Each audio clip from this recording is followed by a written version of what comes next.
जय श्री कृष्ण।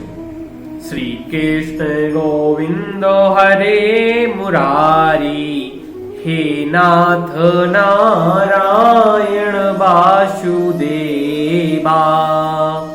जय श्री कृष्ण। मैं हूं शुभम चतुर्वेदी और आप देख रहे हैं द मास्टर डायरी। तो सबसे पहले समस्त सनातनी परिवारों को, समस्त भाई बंधुओं को देव उठनी प्रबोधनी 11 की बहुत बहुत शुभकामनाएं। सबसे पहले अपन बात करते हैं कि यह पर्व कैसे मनाते हैं।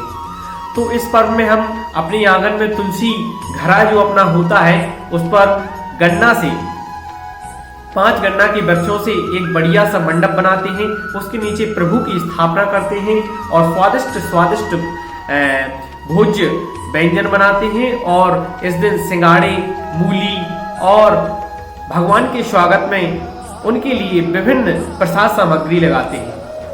फिर बात आती है कि हम देव प्रबोधनी 11 या देव उठनी 11 क्यों मनाते हैं। तो एक बार क्या हुआ कि भगवान विष्णु और जलंधर के बीच भयंकर युद्ध हुआ, लेकिन भगवान विष्णु जलंधर को पराजित नहीं कर पा रहे थे। पराजित क्यों नहीं कर पा रहे थे, इसका विशेष कारण था उनकी जलंधर की पत्नी तुलसी। तुलसी एक सती नारी थी, यानी कि प्रतिव्रता नारी थी। इसलिए भगवान विष्णु जलंधर को परास्त नहीं कर पा रहे थे। समस्त देव परेशान थे। तो विष्णु ने अपनी युक्ति बस जलंधर का रूप धारण कर उनकी पत्नी तुलसी के पास जाकर उनका पतित्व सतित्व भंग कर दिया, जिसके कारण वह युद्ध में जलंधर को परास्त कर पाए और उस युद्ध में जलंधर मारा गया। इसके पश्चात प्रभु यानी नारायण ने, भगवान विष्णु ने तुलसी को वरदान दिया कि तुम मेरे साथ पूजी जाओगी। तो इसलिए देव उठनी 11 मनाते हैं। दूसरी कथा आती है कि मैया गंगा ने माता राधा को जड़त्व रूप में जाने का श्राप दे दिया था, यानी कि एक पौधे के रूप में जन्म लेने के लिए श्राप दे दिया था। तो माता तुलसी के रूप में माता राधा का जन्म हुआ और माता राधा ने गंगा मैया को भी श्राप दिया कि जाओ तुम नदी हो जाओ। तो गंगा मैया नदी के रूप में, जल के रूप में प्रवाहित होने लगी। और इन दोनों ने भगवान कृष्ण को श्राप दिया कि जाओ तुम पाषाण हो जाओ।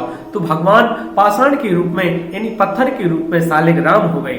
तो जो भी देव प्रबोधनी एकादशी को भगवान सालिग्राम, माता तुलसी और माता गंगा की पूजा और शंख की पूजा करते हैं, उन्हें विशेष पुण्य की प्राप्ति होती है और उनकी अकाल मृत्यु नहीं होती। जो इस दिन शंख, सालिग्राम, माता तुलसी और भगवान कृष्ण सालिग्राम की पूजा करते हैं तो उन्हें विशेष पुण्य की प्राप्ति होती है और उनके घर में सुख शांति रहती है। वो हमेशा प्रसन्न रहते हैं और किसी की भी अकाल मृत्यु नहीं होती है। जो देव उठनी एकादशी को शंख, सालिग्राम और तुलसी को अक्षत, रोली, चंदन से पूजते हैं। तो यह विशेष कथा थी देव प्रबोधनी एकादशी, देव प्रबोधनी 11 की। मुझे विश्वास है कि आपको यह जानकारी बहुत ही अच्छी लगी होगी। यदि जानकारी अच्छी लगी तो लाइक करें और चैनल को सब्सक्राइब करें। जय श्री कृष्ण।